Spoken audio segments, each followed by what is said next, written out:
성경에서 예수님의 직분을 묘사할 때 다양한 방법이 나오는데 주로 많이 쓰는 표현이 왕 중의 왕, 그리고 그 다음에 많이 쓰는 그 표현이 선지자, 그리고 히브리서에서는 그 제사장으로 많이 나옵니다. 우리 4장 14절에도 대제사장 글이 나오는데, 그 이유는 히브리서가 이스라엘 사람들을 대상으로 기록한 성경이기 때문에 그렇습니다. 제사장이 하나님 앞에 제사를 드릴 때는 제물이 있어야 돼요. 제물이. 그 제물을 죽여서 피를 흘리죠. 그 피를 흘리면서 이제 죄가 이제 속해진 거예요. 피로써 죄를 속하는 겁니다. 속하는 겁니다. 예수께서 십자가에서 피를 흘리면서 인류의 죄가 속해진 거죠. 속해진. 그래서 예수님을 제사장이다, 그렇게 많이 이야기합니다. 1절을 보면은 대제사장마다 사람 가운데서 택한 자이므로 하나님께 속한 일에 사람을 위하여 예물과 속지 않은 제사를 드리게 했다, 그랬습니다.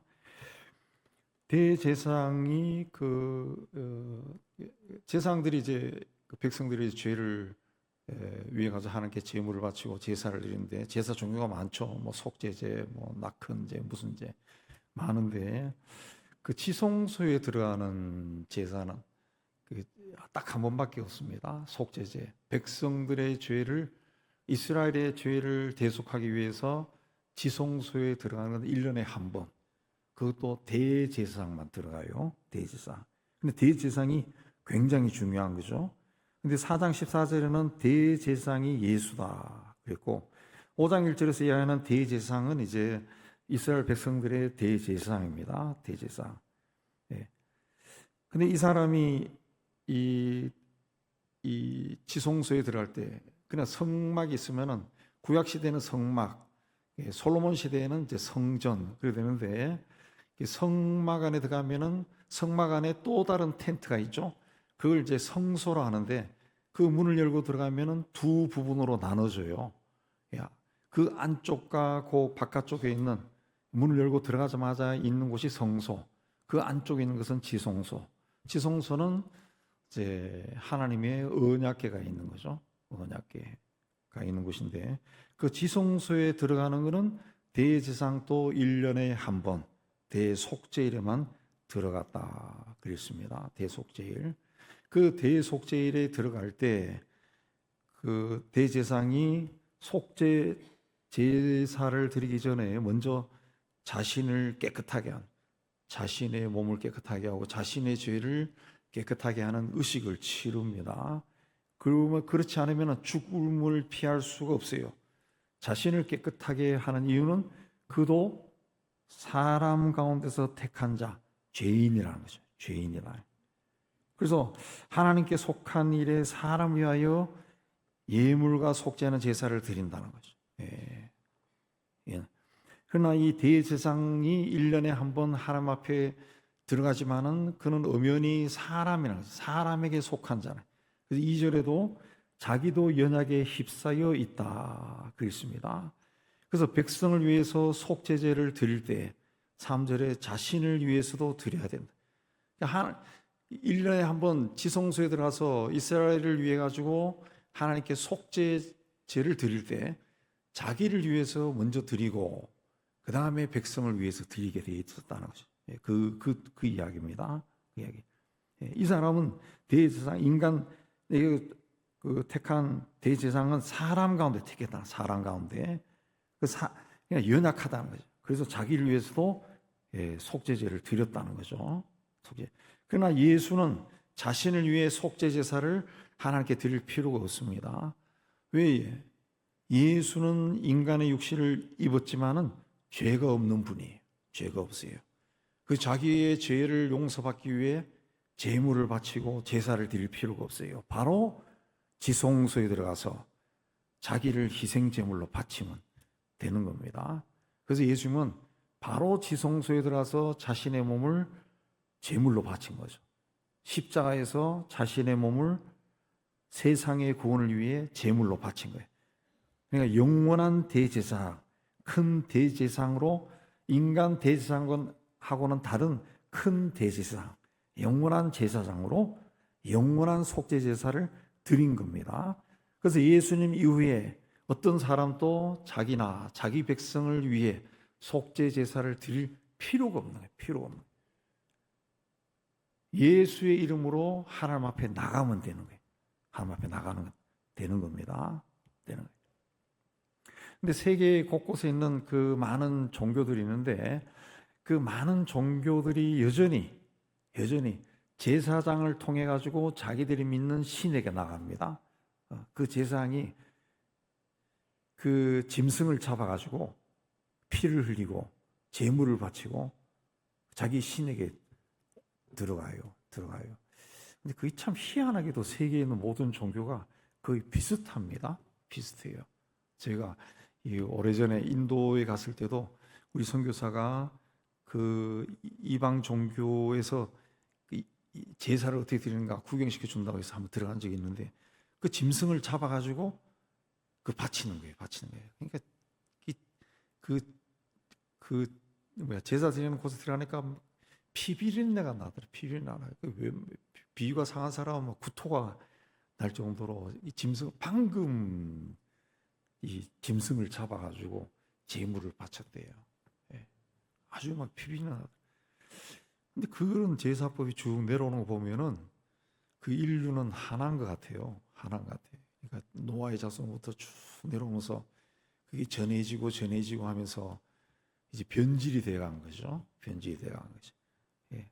우리는 예수를 믿어서 앞에 서 있지만은 자, 예수님께서 십자가에서 운명하실 때 성소의 휘장이 위에서 아래로 찢어졌다 그랬습니다. 이전에는 그 휘장을 대제사장이 1년에 한 번 제치고 들어갈 수 있었어요. 근데 예수님께서 십자가에서 운명하실 때 그 휘장 자체가 찢어져 버린 거예요. 밖에서도 다 보이는 거예요. 하나님이 밖에서도 보이는 거예요. 하나님의 임재의 상징인 저런 법궤가 밖에서도 보이는 거예요. 그전에는 휘장 천막이 쳐져 있었는데 찢어져서 밖에서 다 보이는 거예요. 그러니까 보는 사람들은 누구나 다 하나님께 나갈 수 있다는 거죠. 예수에 의해서 하나님 앞에 나갈 수 있다는 거죠. 이전에는 대제사장이 1년에 한 번 들어갈 수 있는 대제사장 직분을 가진 사람만이 들어갈 수 있었는데 이제는 예수를 그리스도로 믿는 모든 사람이 나갈 수 있다는 거죠. 네. 그래서 베드로전서에 너희는 택하신 족속이요 왕 같은 제사장들이다 그랬습니다. 이 제사장이라고 하는 왕 같은 제사장이라는 의미가 굉장히 중요한 겁니다. 굉장히 중요한. 그 4절에도 뭐라 했는가 하면은 아론과 같이 하나님의 부름을 받은 자다 그랬습니다. 아론은 제사장으로 부름을 받은 사람. 구약 시대에는 모세나 선지자들이, 신약 시대에는 예수님의 제자들이나 또 바울이나 이런 사람들이 하나님의 부름을 받았어요. 왜? 하나님의 일을 하기 위해서. 하나님의 일을 위해서. 하나님의 일을 하기 위해서 부름을 받은 사람이 주시는 것이 직분이라는 거죠. 직분이라는 것이. 우리가 하나님으로부터 직분을 받을 만한 그런 능력이 없지만은 하나님이 부르신 거예요. 그 세워주고 직분을 주신 거예요. 근데 이걸 뭐라 그랬습니까? 4절에 보면은 이 존귀는 아무도 스스로 취하지 못하고 하나님의 부르심을 받은 자라야 할 것이니라 그랬습니다. 이 아무나 스스로 취한 것이 아니라는 거죠. 어떤 사람은 자신의 길을 걸어갈 때 긍지를 가지고 걸어갑니다. 세상 사람들이 봤을 때는 보잘것없다 할지라도 본인은 굉장히 중요하게 여긴, 굉장히 중요한. 그런 사람은 그가 하는 일이 하찮아 보인다 할지라도 그 사람이 아주 돋보여요. 돋보인다. 굉장히 돋보이고 그런 사람하고 한번 이야기도 해보고 싶고 그런 사람들이 있어요. 그런 사람들이. 그 케이블 TV에 보니까 우연히 봤는데 그녀가 뛴단가? 그 있어요. 그 여자들이 남자가 하는 직업을 가지고 그 뛰는 여자들이나 젊은 여자들 보통 20, 30대 여자들 근데 그런 분들 중에는 고물상하는 사람도 있고, 그 남자도 다루기 힘든 엄청난 중장비를 운영하는 사람도 있고, 중장비. 그리고 이 청소, 큰 청소부터 작은 식당에 때를 벗기는 일까지 하는 사람도 있고, 굉장히 다양하게 나오더라고요. 다양하게. 그리고 말 한마디 한마디 하는 것이 굉장히 성실해요. 성실해. 그래서 어떻게 저런 생각을 가지고 있을까 할 정도로 사람들이 아주 똑시럽더라고. 그리고 대형 트럭을 몰고 다니는 20대 처자도 있더라고요. 그런 사람들이 보통 세월이 흘러가면은 그 마스터가 되죠. 예, 경지 올라가고 그 업계를 장악하고 막 그러더라고. 그러나 자기가 하는 일을 막 억지로 하는 사람이 있어. 남이 봤을 때는 굉장히 좋은 자리에서 좋은 일을 하는데 불만이 많아요. 불만. 그거는 그 사람이 아무리 세상적으로 이 귀해 보이는 자리에 앉아 있다 할지라도 사람이 아주 천해 보여요. 천해 보여요. 천해. 제가 좋아하는 이제 변호사가 쓴 글 보면은 자기가 은퇴한 사람이에요. 자기가 과거에 법정 드나들 때 보면은 자기 세계에서는 굉장히 수재로 일어난 사람들이 이제 판사의 자리에 앉아 있는데 그 판사의 자리에서 판결을 할 때 변호사나 그 피고인에게 하는 말을 보면은 그 사람이 뭐 저런 사람이 있나 할 정도로 막 인격적으로 막 엉망이랑해. 막말하고 비아냥거리고 모욕하고 자기가 뭐 최고란 그런 자리에 있고 그러면서 결국은 법원장에서 뭐 은퇴도 하고 했다고 하는데 나중에 어느 날 자기가 보니까 서초동에 어느 카페 구석에 앉아 그 잠바 입고 초라하게 앉아 있는 노인이 있던데 가만 보니까 그 사람이더라. 그 사람이 그렇게 막 도도하고 못되게 구니까 아무도 가까이 가지 않는 거예요. 그러니까 초라하게 늙어가더라. 예. 아무리 머리가 좋고 귀한 자리에 앉아 있어도 사람의 인생 자체가 귀해지지 않는 거예요. 귀해지지. 향기가 나지 않는 겁니다. 향기가 나.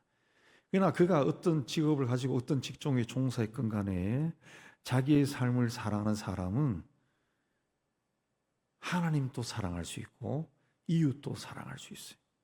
자기를 사랑하지 않는 사람, 자신의 삶이나 자신의 직업을 사랑하지 않은 사람은 아무도 사랑할 수가 없죠. 아무 사람. 우리가 하나님의 자녀가 되어서 하나님을 아버지라 부르고 신앙생활을 하는 거, 이건 엄청난 축복입니다. 엄청난 축복이에요. 이 하나님의 자녀로 살아가면서 그 뭐 여러분이나 저나 뭐 늘 생각하지만은 이제 나이가 드니까 더 생각나는데 하나님의 자녀로 살아가면서 우리가 많이 생각하는 것이 뭐냐 하면은 이 세상에서 잘 되고 뭐 넉넉하고 축복받고 누구에게 자랑스럽고 막 이런 게 아닌 것 같아요. 아닌 것 같아요. 하나님의 자녀다. 이 하나님을 아버지라 불러. 그러면은 그 자녀로서의 하나님 신앙생활하면서 하나님을 생각할 때 가장 중요한 게 뭘까요? 하나님을 보는 거죠. 하나님. 네.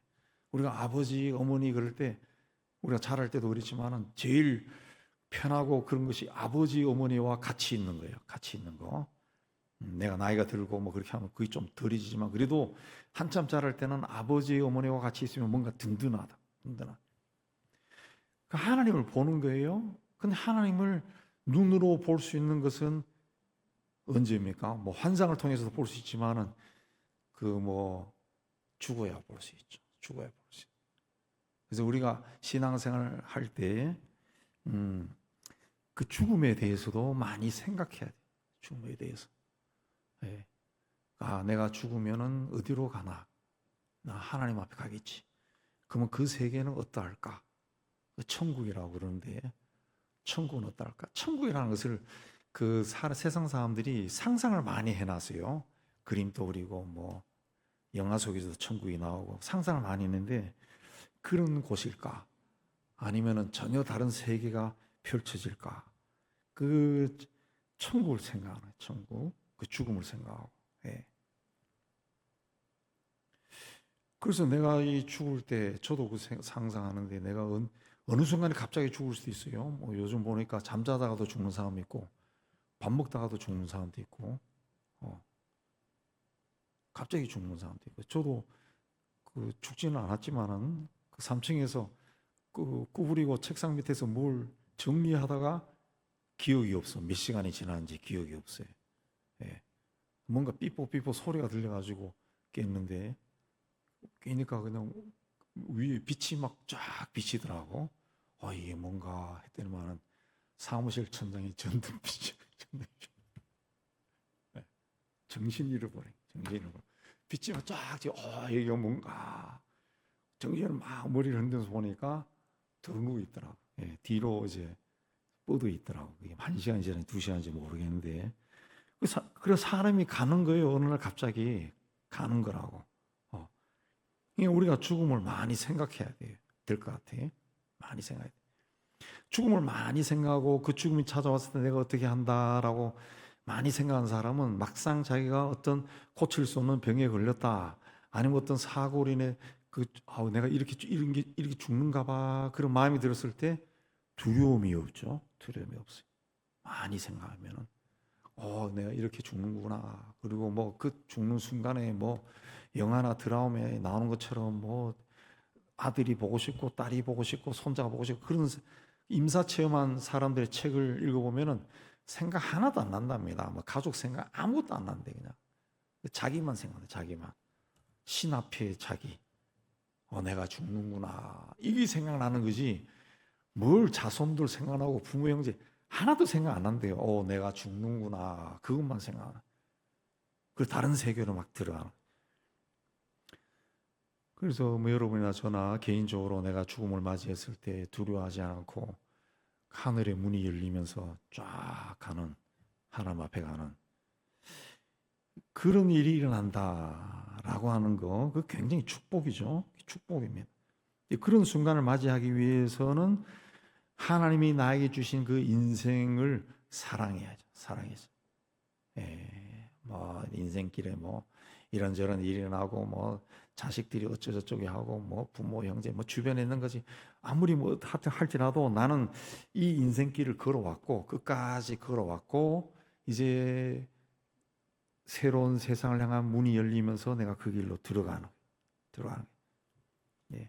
이 존귀는 아무나 스스로 취하지 못한 것이다. 하나님이 주셨다. 그래서 존귀한 것이다. 7절에 예수 그리스도는 육체에 계실 때 자기를 죽음에서 능히 구원하실 이에게 심한 통곡과 눈물과 간구와 소원을 올렸다. 죽음에서 능히 구원하실 이는 하나님이신데, 자기를 죽음에서 능히 구원하실 이다라고 하는 것은, 육체에 계실 때 자기를 죽음에서 능히 구원하실 이다라고 하는 것은 예수님의 삶 자체는 죽음을 초월한 삶이라는 것을 이야기하죠. 네. 근데 예수님이 하나님께 심한 통곡과 눈물로 간구와 소원을 올렸다, 표현을 이렇게 해놨는데, 이건 무슨 말인가 하면은 울부짖었다는 겁니다. 울부짖으면서 기도했다, 그런 뜻이. 그러니까 인간으로서 세상에 오신 예수님은 인간이 느끼는 감정을 그대로 느끼셨다는 거죠. 간구와 소원을 통곡과 눈물로 올렸다라고 하는 헬라어는 희생 제물을 바친다. 그 바친다와 똑같은 단어입니다. 제물을 하나님께 바친다. 기도를 하나님께 제사 드릴 때 제물을 바치는 것처럼 올렸다는 거죠. 제물을 바쳐. 제사를 지내 보신 분들을 아실 거예요. 우리 안 알아도 제사 한 번도 안 지나봐도 우리나라 워낙 제사를 지내는 분들이 요즘은 몰라도 옛날에 많았으니까 제사를 어떻게 지내는지는 다 들어서 알고 있습니다. 어떻게 제사를 지냅니까? 제물을 제일 좋은 거, 제일 좋은 시간, 제일 정성을 다해서 제물을 바치네. 예수님께서 통곡과 눈물로 간구와 소원을 올렸다. 그러니까 예수님은 울부짖으면서 기도한 거예요. 간구와 소원을 제물로 올렸다. 제물을 바치듯이 그렇게 했다는 거죠. 그걸 그 7절 하반절에 뭐라 그랬습니까? 간구와 소원을 올렸고 그의 경건하심으로 말미암아 들으심을 얻었느니라. 하나님은 그걸 경건하다고 본 거예요. 경건하다고. 예. 하나님이 그걸 경건하다고 봐요. 경건이라고 하는 것은 뭐 큐티하고 기도할 때 손 모으고 무릎 꿇고 이렇게 하는 게 경건이 아니라는 거지. 경건이라는 것은 마음의 자세, 태도를 본 거예요. 태도를. 하나님 앞에 기도할 때 어떻게 기도했냐? 제물을 바치 주듯이 했다는 거죠. 제물을 바치듯이. 예, 그렇게 막 온 정성과 마음과 뜻을 다해가지고 기도를 올렸다는 거예요. 기도를 올렸다. 예. 심한 통곡과 눈물로 간구와 소원을 제물을 바치는 것처럼 올렸다. 그걸 하나님이 경건하다 그랬어요. 예, 그걸 경건하심으로 말미암아 들었다. 들으심을 얻었다. 하나님이 응답했다는 거죠. 그러니까 하나님이 우리 기도를 어떻게 응답하느냐? 뭐 주시옵소서 믿습니다 해서 가지고 하나님이 아유 잘 믿네 해가지고 주는 게 아니라는 거죠. 아니라는 거죠. 예. 제물을 어떻게 바치냐? 기도를 어떻게 얼마나 정성스럽게 하느냐? 그리고 기도를 누구에게 하느냐? 이게 확신이 있어야 돼요. 내가 지금 기도를 누구에게 하느냐? 이것도 없이 그냥 뭐 주저리 내가 기도하는 분이 뭐 하나님 이제 들어주면 좋고 안 들어주면 고만이고 뭐 세라지 뭐 이렇게 할 때 무슨 기도가 되냐 아닌 거죠. 아니죠. 제물을 바치듯. 그 옛날 제사 지낼 때 밤 12시에 뭐 땡 그러면 뭐 유세차하고 막 하잖아요. 그건 물론 귀신이 들어온 시간이라고 우리 하지만은 어쨌든 제일 좋은 시간에 잠도 안 자고 깨가지고 그걸 한다고. 그러니까 그건 이제 옛날 조상들도 그 시간이 어떤 시간인지 알기 때문에 했다는 거죠. 우리가 하나님 앞에 나갈 때도 하나님이 어떤 분인가 이걸 먼저 분명히 알아야 된다. 분명히 알아야. 하나님이 어떤 분인가. 우리 신앙생활 할 때 항상 자기에게 질문을 해야 돼. 내가 믿는 하나님은 어떤 분인가? 예수는 누군가? 이걸 자꾸 질문해요. 그래가지고 질문을 자꾸 하면은 이게 내 안에 이게 새겨진다. 질문을 자꾸 하면 질문하면 답을 하다 보면은 성경 말씀도 생각나고 자꾸 자기가 대답을 하게 되죠. 그러면은 누구에게 가서 그 안 믿는 사람에게 베드로서에 나오지만은 소망에 관한 이유를 묻는 사람에게 그 설명할 준비를 하라고 했듯이 그러면 내 친구가 내 가장 친한 친구가 네가 믿는 예수에 대해 나에게 말해줘 하면은 내가 말할 수 있는 것이 그런 일이 없었으면은 말해줘 그러면 어머 잘 모르겠는데 내가 많이 알지만 생각이 잘 안 나네 그러고 다음에 해줄게 아니면은 교회 이번 주일날 교회 나와봐 이렇게 하면 안 되는 거죠. 왜? 성령이 그때 나를 통해 이 사람 예수 믿게 하려고 역사하는 건데 내가 말을 못한다 말이 안 되죠. 그렇기 때문에 예수가 누군가에 대해서 자기 스스로 질문을 해요. 내가 믿는 하나님이 누군가? 하나님은 어떤 기도를 응답하는가? 오늘 말씀이 나오잖아요. 예. 그의 경건한 그럼 경건이 뭔가? 경건이 뭔가? 답이 나와요. 그러면 내가 하나님 앞에 경건하게 산다는 것은 어떤 것을 이야기하나? 내 삶을 제물을 바치듯이 너희 몸을 산제사로 드리라 그랬죠. 산제사. 내 몸을 하나님께 제물을 바치듯이 드리는 것이 경건이라는 것이. 경건이라. 예. 저는 그 학생 시절에 그 시시하면서 경건한 삶에 대해서 훈련도 많이 받고 경건하게 산다는 간사나 우리 형제 자매들이 어떤 경건하지 않은 모습도 무지하게 많이 봤어요. 무지하게 많이 봐가지고 예. 같이 싸우기도 하고 예. 지금도 누구 그러면 보기 싫은 놈 나와. 걔는 스스로 예수 잘 믿고 장로고 뭐 이렇게 하지만은 우리끼리 이야기할 때는 그 인간 걔는 하는 일이 왜 맨날 그러니 그런다. 예. 경건에 대해서 잘못 생각하는 거예요. 뭐 큐티하고 성경 읽고 기도하고 그다음에 친구들인데 전도하고 하면은 그게 경건이라고 생각한다. 그럼 오늘 말씀에는 경건이 뭡니까? 예. 왜 하나님 앞에 울어요? 통곡을 왜? 하나님이 누군지 아니까 통곡을 하는 거지. 예. 그 하나님께 간구와 소원을 제물을 바치듯이 올리는 게 경건이라는 경건. 하나님이 그걸 보고 기도에 들어주셨다. 그 다음에 8절에 보면 그가 아들이시면서도 받으신 고난으로 순종을 배워서 온전하게 되셨다. 예. 우리는 하나님이 우리를 훈련할 때 고난을 통해서 훈련합니다. 왜? 우리에게는 죄의 본성이 있어요. 죄의 본성이기 때문에 욕심, 욕망이 항상 일어납니다. 항상 일어납니다. 네.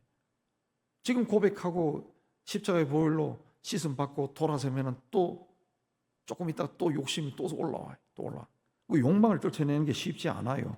하나님이 원하지 않는 길로 걸어갈 때가 다 많습니다.